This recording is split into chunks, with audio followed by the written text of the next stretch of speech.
Last season, I did an episode on SkillsUSA where I did a roundtable discussion with local SkillsUSA advisors. Today, I've invited Tim Lawrence, the National Director of SkillsUSA, to focus on the organization's efforts on the national level. My first question is this: can you give my listeners a brief history of SkillsUSA? Sure. SkillsUSA was started in 1965, May the 8th, 1965. As a professional organization for students in what was then called trade and industrial education. Actually, it was trade, industrial, technical, and health occupations education as that evolved. But there were other organizations that preceded SkillsUSA. One was called the Junior Mechanics Club back in the 20s. Another one was called the Future Craftsmen of America that started in the 40s and 50s. Neither of those organizations survived, Jason, because, in my opinion, they were education-driven and without business support.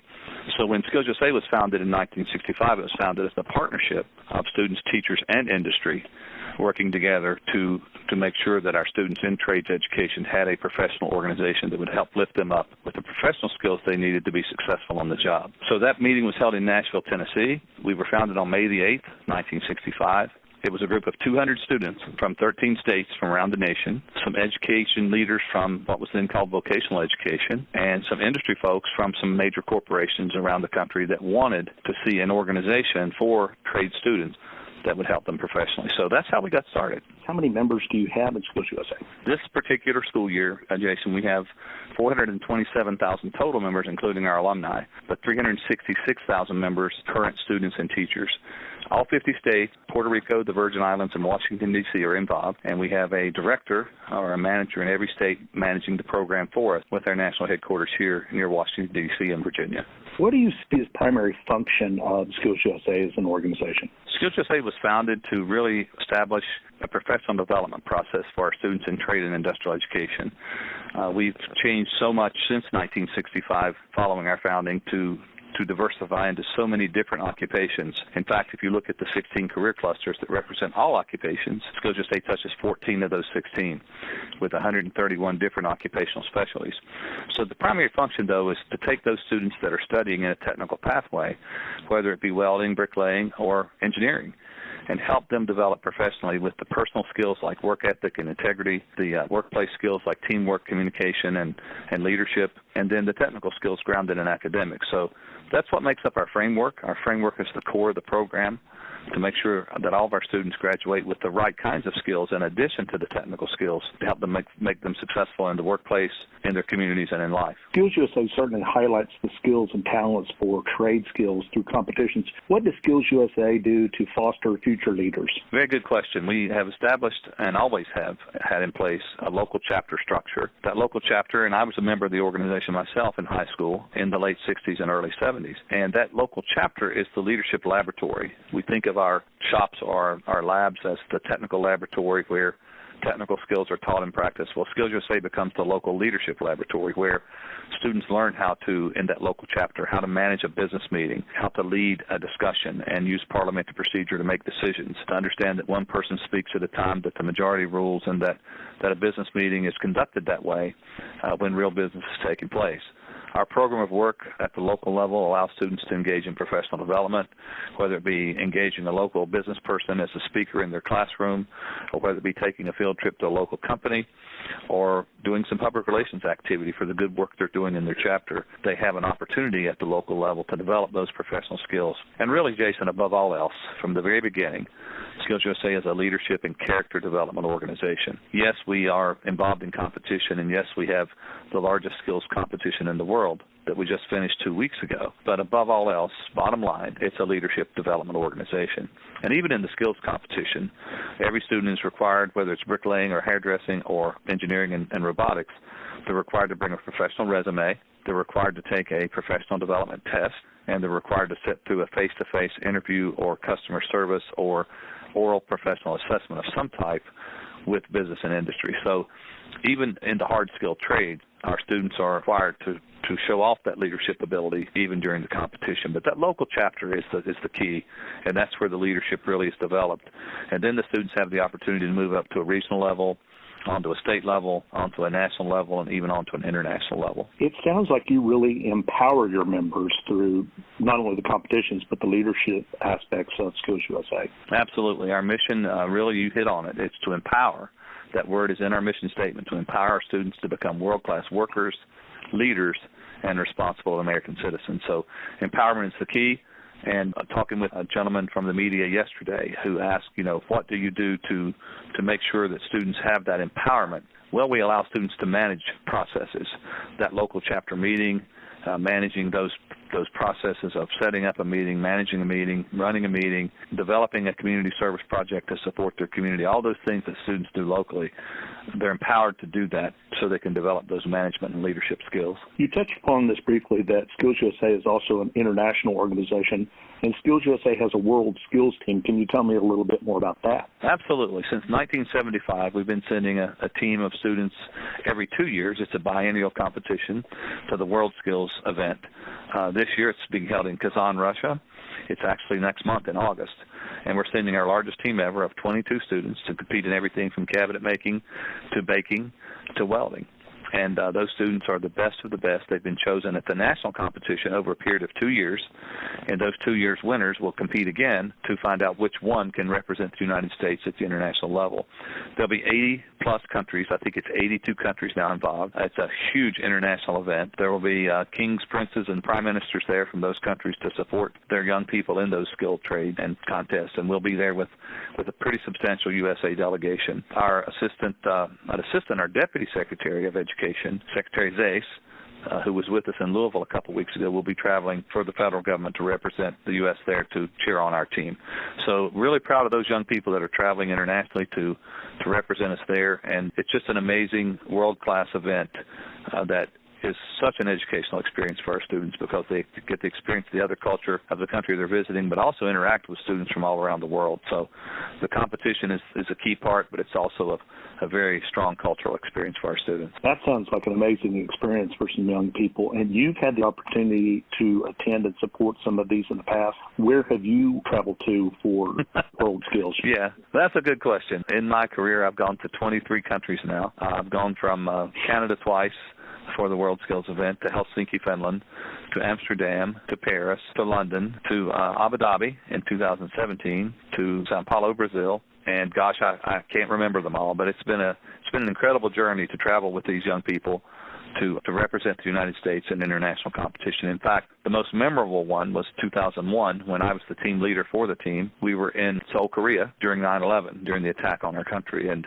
I was never more proud of a group of students who stood up with our flag during that time and decided, versus flying home during that tragedy, to stay and represent their country. And they were the most successful team as far as winning medals that we've ever taken. It was an amazing experience and a life-changing experience for all of us to be there during that time. But that's one of the things I'll never forget in my lifetime, is being there with those students and how proud I was of them to represent our country during that time. Those sound like some amazing experiences that are very memorable. In your long industrious career with SkillsUSA, what are a few moments you're most proud of?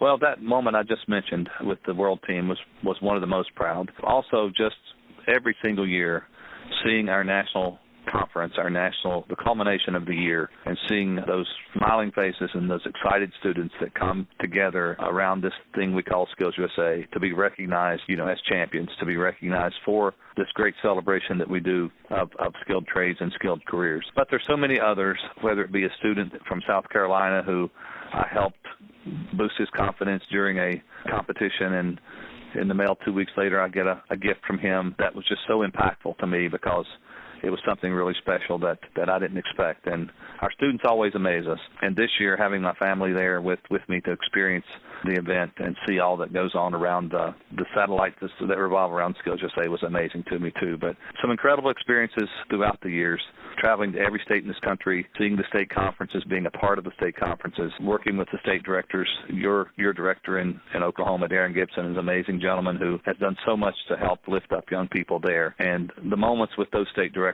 I'll never forget. They've always carried the ball for us and done such a great job at the state. So they're the ones that I'll always remember, and of course always remember the special moments with the students. Certainly. I appreciate you sharing with that. Darren Gibson is an amazing person. I'm sure that you get to experience that 50 times during the interaction with the state directors. Yeah. You mentioned that your family was at the national conference this year, and you were honored at the national conference for your service and your pending retirement. What do you see as your legacy within the organization? Well, I was at my 40th national conference and my 19th national conference as the executive director. The legacy really is in the lives changed. And, I'm so proud that we've now served over 13 million students in almost 55 years, and to look back and say we lifted up more students during my time than ever before. The board president stood on stage and said, for every day that Tim Lawrence has been executive director, we've brought 25 new members into the organization. So that's 25 members' lives changed every day, Jason, in my opinion. And it comes in various stages of change, but I was a competitor myself in West Virginia. In 1969, I didn't win that welding competition, but seeing the industry there to support me and seeing that someone believed in me as a young man made a tremendous difference in my life. So now I look back at those hundreds of thousands of students that have come through the organization in my 19 years as executive director and my over 40 years in the organization, closer to 50 actually.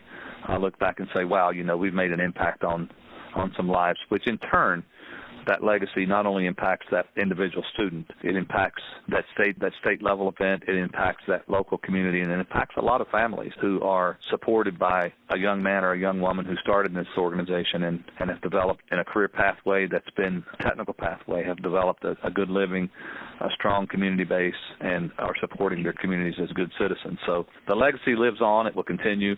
I know we've done some amazing things during my tenure. We've grown the organization, really doubled the membership. We've gone from a $5 million to a $12 million budget. We've retired all the debt for the organization. We're a debt-free nonprofit. We own our building. We own our land. We owe no one. But the legacy really lies in the lives that have been changed for the better. And that's one thing looking back at numbers.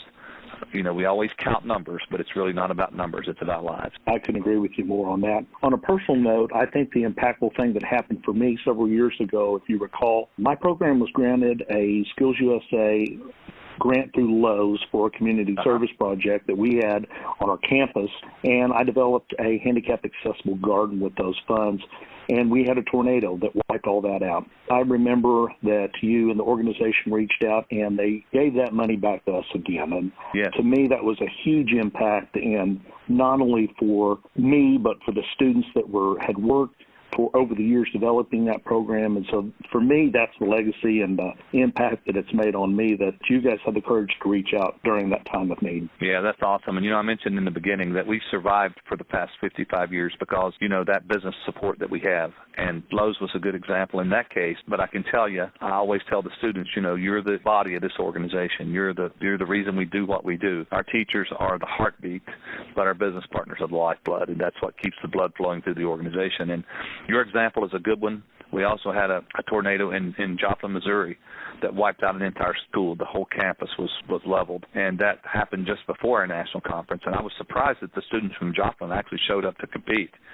They were there, and Lowe's found out that they were there and brought them up on stage and presented them a check that had not been planned to make sure they had some funds to help rebuild. And then every vendor at that national conference, every business partner that had tools that they were vending in their booths, if they had materials, if they had consumables left over, we sent tractor trailer loads of material and tools and things to Joplin to help with that school. And that was all done because the business partners are so generous with their support. And the reason they are is because they know that someone has to follow in their footsteps and continue their legacy and keep their businesses and our economy strong. So there's a what's in it for me for our business, but they're also very philanthropic, and they're also very caring and giving and want to support our students. So great example you had there with your garden. I'll never forget that one. It was an incredible project, and glad that it's continuing. How's it doing now? It's really doing good. We're in year 3 of the rebuild. We've taken some of those funds that were given to us to purchase trees to fix some of the items that we had in the garden. It's really kind of reemerged and continued what we had started before. We really started from scratch, and so the money being back to us was extremely helpful, and so that continues. Excellent. Congratulations. Thank you so much on that. In closing, what advice do you have for incoming members or people and young individuals that are seeking an organization for SkillsUSA? What advice could you offer? Well, first of all, always be involved when there's an opportunity for involvement. I tell young people this all the time. When a door of opportunity opens, you have to walk through it. When that door opens, if you don't walk through it, you may regret it for a long, long time. And if you do walk through it, and what's on the other side isn't exactly what you expected, that's okay, because you at least gave it a try. But always walk through that door if you think there's an opportunity there. And I've been blessed in my life to have so many doors open unexpectedly that I never believed would open. I never believed I would move from my career in business and industry into an education to be a teacher, into an education pathway to be a teacher. I never dreamed from there that a state-level door would open up and I would be a state-level administrator.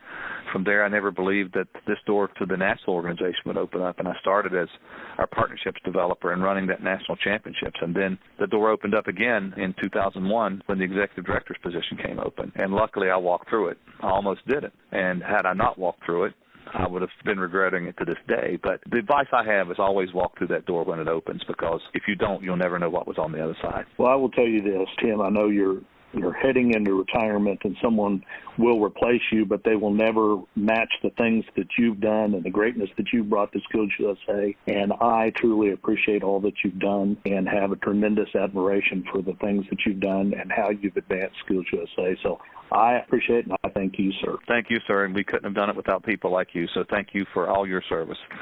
Thanks for the opportunity. This was not my first discussion with Tim, and I've had many discussions with him in person. And I can tell you he is genuinely a humble and inspiring figure. His leadership will certainly be missed, but the legacy of SkillsUSA will continue. Even if you're not directly involved in SkillsUSA, I encourage you to be part of its efforts. There's always opportunities to be judges at contests, to be part of community action projects. One suggestion that I would make is to become part of the alumni system. Here in Oklahoma, we have the Oklahoma and Alumni and Friends Association. You can find those by Googling the name, and they would certainly welcome any assistance you could provide for the organization. Reaching out and being a part of young people's lives provides them strength and helps people create their own legacies, and ultimately helps us all become human together.